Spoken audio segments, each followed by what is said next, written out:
dalawa. Ayan. So, hinihintay ko na lang yung isa kasi medyo malaki siya. Kaya, hintay ko siya.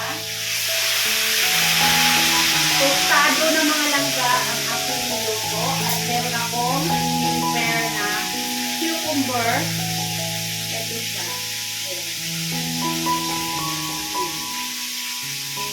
Cucumber. Tignan natin. Ganun lang kasimple. Ganun lang sa kamatis.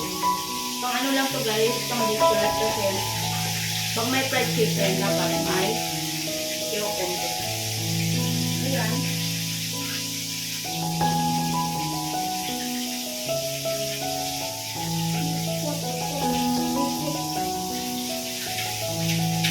So, pwede na yata to at baka masitrahan naman. Very toasted lang. Hindi maganda.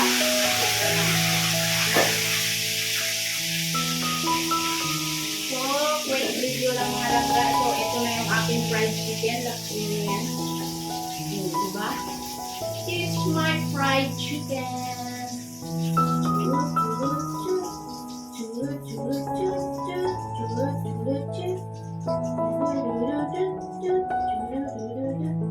Ayan, mag-prepare na ako.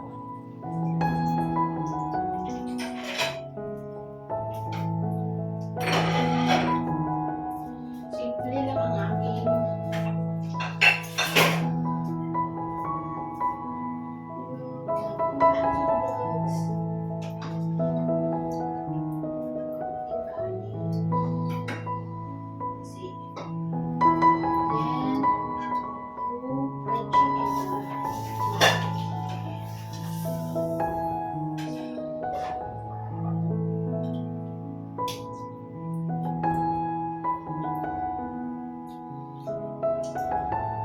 juicy naman siya mga langga. So, ito na siya. So, yan lang yung aking video na napaka-iksi lang. So, nagluto nga ako ng fried chicken para sa lunch. Tignan lang natin. Minsan hindi ako makapaniwala kung parang matigas siya guys. Parang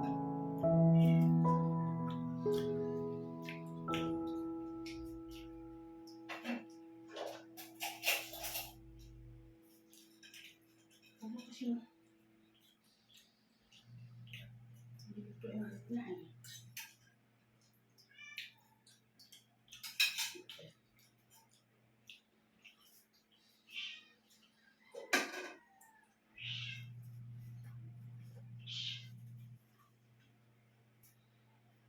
Pusa ay tuna.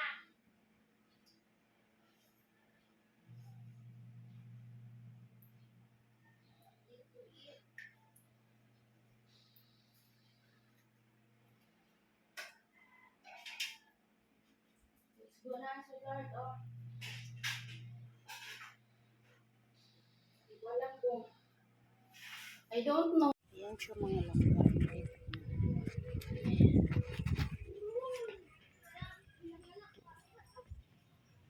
Naman yan, oh. Malalaki ng bunga niyan, di ba? Meron pang pahinog na, oh. Nakadalawang kuha na ako dito, eh. Ayan. Purya usog talaga, guys. Pero tingnan nyo naman, ang lupa niya, liit lang.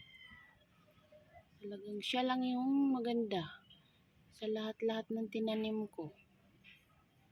Ayan. Yan lang yung video natin. Thank you for watching. Lago. Pwede na magluto ng tinola. Ang daming bunga na naman. Okay. Tinanim. Yung mga hinog guys. Ano karaan? Hindi siya gaano hinog. Ang dami talaga.